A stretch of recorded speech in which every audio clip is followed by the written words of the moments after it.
मैं Shravan Khichar, assistant professor, government college Sardar sir, आपका इस एजुकेशनल यूट्यूब चैनल पे हार्दिक स्वागत करता हूँ। प्रिय विद्यार्थियों, पिछले वीडियोज में हमने सल्तनतकालीन भारतीय इतिहास के स्रोतों के बारे में अध्ययन किया था। इसी अध्ययन की श्रृंखला में हम अन्य सल्तनतकालीन भारतीय इतिहास के स्रोतों का अध्ययन करेंगे।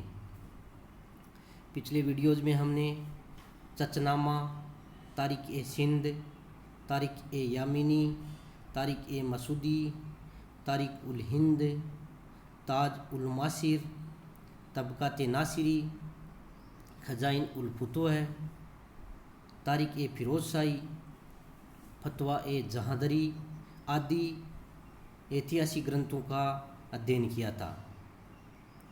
इसी कड़ी में अन्य सल्तनतकालीन स्रोतों में मुख्य है तारिक ए फिरोजशाही। एक तो ध्यान रखने की बात यह है कि तारिक ए फिरोजशाही जो बुक है वो अलग अलग दो लेखकों ने लिखी हैं।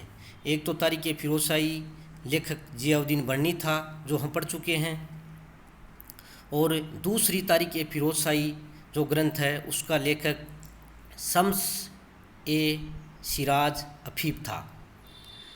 तो इस प्रकार आपको ये ध्यान में रखना है कि तारिक ए फिरोजशाही के नाम से दो स्रोत हैं। ये जो हम पढ़ रहे हैं तारिक ए फिरोजशाही, इसका लेखक अफीफ था। अफीफ सुल्तान फिरोज तुगलक का दरबारी इतिहासकार था। उसने इस ग्रंथ की सामग्री अपने पिता और अन्य अधिकारियों से प्राप्त की थी। इस ग्रंथ में फिरोज तुगलक के शासनकाल की राजनीतिक घटनाएं, विद्रोह वगैरह, उसके विजय अभियान तथा प्रशासनिक सुधारों, यानी फिरोज ने प्रशासन में क्या सुधार किए, तथा सुल्तान के लोक कल्याणकारी कार्यों का वर्णन मिलता है। यद्यपि उसके वर्णन में कहीं कहीं पक्षपातपूर्ण दृष्टिकोण दिखाई देता है, फिर भी फिरोज तुगलक के शासनकाल की जानकारी के लिए यह एक प्रमाणिक ग्रंथ माना जाता है। अफीफ ने एक तरीके से जो घटनाएं लिखी हैं उनको तिथि क्रम से लिखा है। इस प्रकार से यह ग्रंथ भी एक महत्वपूर्ण ग्रंथ है। अन्य फुतुहात फिरोजशाही है। इसका लेखक स्वयं सुल्तान फिरोज तुगलक है। उसने अपनी आत्मकथा को फुतुहात फिरोजशाही नाम से लिखा है। इसमें उसने अपने कार्यों, जैसे दास विभाग है, कल्याणकारी विभाग है, नहरों का निर्माण है, अपने विचारों तथा अपने जो आदेश हैं उसके बारे में वर्णन किया है।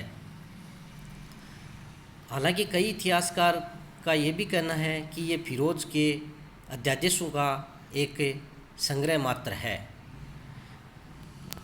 अन्य स्रोतों में फुतूह है उस सलातीन। इसका लेखक ख्वाजा अबू बकर इसामी है, जो मोहम्मद तुगलक का समकालीन था। उसने 1349 ईस्वी में इस ग्रंथ की रचना की थी। इस ग्रंथ में सुल्तान महमूद गजनवी से लेकर सुल्तान अलाउद्दीन बहमनशाह तक के शासनकाल का विवरण मिलता है। हालांकि इस ग्रंथ को लिखने में इसामी ने काफ़ी जांच पड़ताल के बाद लिखा है। इस कारण उसकी रचना का काफ़ी महत्व है। कुछ इतिहासकार या विद्वान उस पर मोहम्मद तुगलक के विरुद्ध अंधाधुंध दोष लगाने का आरोप लगाते हैं, परंतु चूँकि इसामी ने सुल्तान के जो कठोर कार्य हैं उसका अपनी आँखों देखा वर्णन किया है, और उसने सुल्तान की राजधानी परिवर्तन जैसे दौलताबाद जाने और या उससे राजधानी परिवर्तन के दौरान लोगों के कष्ट उठाने आदि का वर्णन किया है, जिस कारण से वह सुल्तान की आलोचना भी करता है। इस प्रकार इसको लोग पक्षपातपूर्ण तरीके से देखते हैं, लेकिन उसने घटनाओं का आंखों देखा वर्णन किया है। इसमें कोई संदेह नहीं है कि इसामी ने अपने युग की घटनाओं का विस्तार से वर्णन किया है। अन्य ग्रंथ रेहला, इसे हम किताब उल रेहला के नाम से भी जानते हैं। इसका लेखक इब्न बतूता था, जो कि मोरक्को का निवासी था। मोरक्को के सुल्तान ने उसे काफ़ी प्रोत्साहन दिया था। इब्न बतूता मोहम्मद तुगलक के शासनकाल में भारत आया था और लगभग 8 वर्ष तक भारत में रहा। उसने इस ग्रंथ को 1356 ईस्वी में पूरा किया। उसने अपने इस यात्रा विवरण में, यानी इस ग्रंथ में, भारत की भौगोलिक स्थिति, तत्कालीन शासन व्यवस्था, मोहम्मद तुगलक के दरबार, तत्कालीन डाक का प्रबंध और सुल्तान मोहम्मद तुगलक के चरित्र का वर्णन किया है। इसके साथ साथ समकालीन राजनीतिक घटनाओं का भी इसमें विस्तार से उल्लेख किया गया है। धार्मिक तथा सामाजिक एवं आर्थिक जीवन की घटनाओं के बारे में भी इस ग्रंथ में वर्णन मिलता है। इब्न बतूता एक उत्कृष्ट विद्वान था, वह जिज्ञासु प्रवृत्ति का व्यक्ति था, वह स्पष्ट वक्ता भी था और किसी बात को छिपाने में वह विश्वास नहीं करता था। उसने अपनी जो गलतियां हैं उसका भी स्पष्ट रूप से उल्लेख किया है। इस प्रकार से अपनी यात्रा का जो विवरण उसने दिया है वो ईमानदारी पूर्वक वर्णन उसमें मिलता है। उस पर इतिहास में तथ्यों को तोड़ने मरोड़ने का आरोप नहीं लगाया जा सकता। तारीख अन्य महत्वपूर्ण ग्रंथ है तारीख मुबारक शाही। इसका लेखक याह्या बिन अहमद अब्दुल्ला सरहिंदी है। इस ग्रंथ में मोहम्मद गौरी से लेकर सैयद वंश के तीसरे सुल्तान मोहम्मद तक के शासनकाल का विवरण है।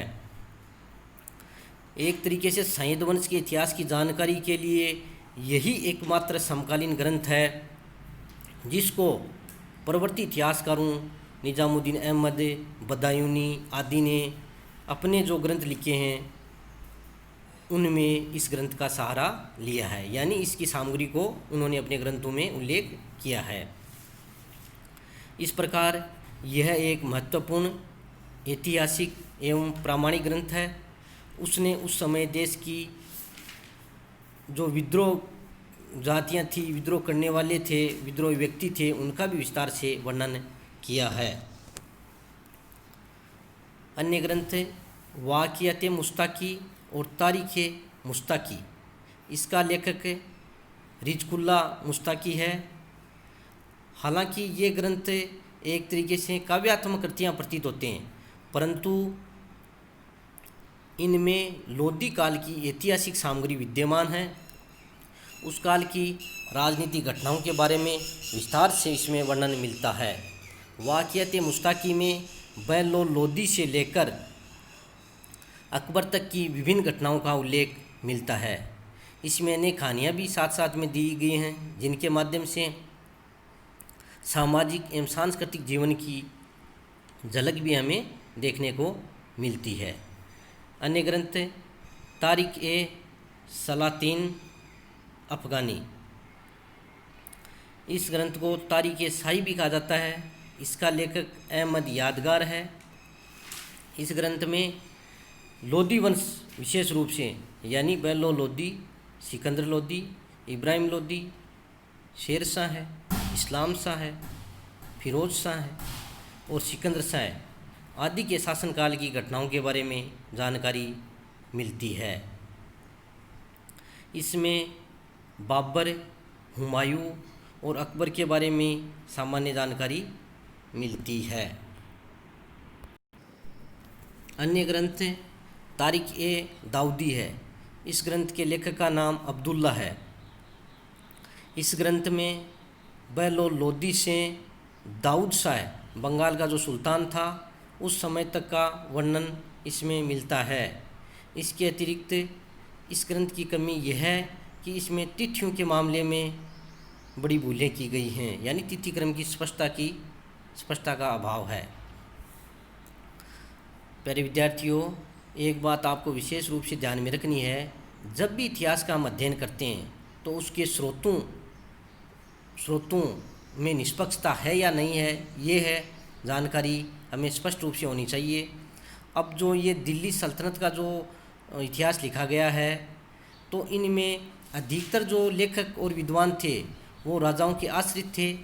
इस कारण से उन्होंने अपने राजा को प्रसन्न करने के लिए भी इसमें सामग्री को बढ़ा चढ़ा कर लिखा है। परंतु इसके साथ साथ जो बाहरी विदेशी यात्री आए उन्होंने अपने आँखों देखा वर्णन भी इनमें किया है। इस प्रकार इनकी सत्यता को हमें परखते रहना चाहिए।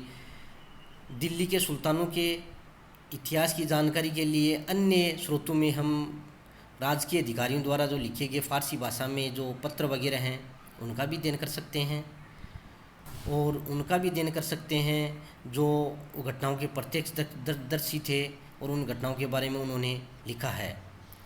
हालांकि अधिकांश फारसी लेखकों ने राज्य के संरक्षण में अपने सुल्तानों को प्रसन्न करने की दृष्टि से ये ग्रंथ लिखे हैं। इस कारण से कई इतिहासकार इसे निष्पक्ष नहीं कहते हैं, परंतु फिर भी इन कमियों के होने के बावजूद भी हमारे पास सल्तनतकालीन इतिहास की जानकारी के लिए ये एक तरीके से महत्वपूर्ण स्रोत हैं। कई इतिहासकारों का ये भी कहना है कि जो विदेशी यात्री आए उनका जो विवरण है वो भी कुछ पूर्वाग्रह से ग्रसित है। इस कारण से उन्होंने कई जो गलतियां की हैं कि भारत की सामाजिक एवं सांस्कृतिक स्थिति को समझने में उन्होंने भूलें की हैं। फिर भी हमें इन सभी स्रोतों का इतिहास के अध्ययन में उपयोग में लेने की आवश्यकता है।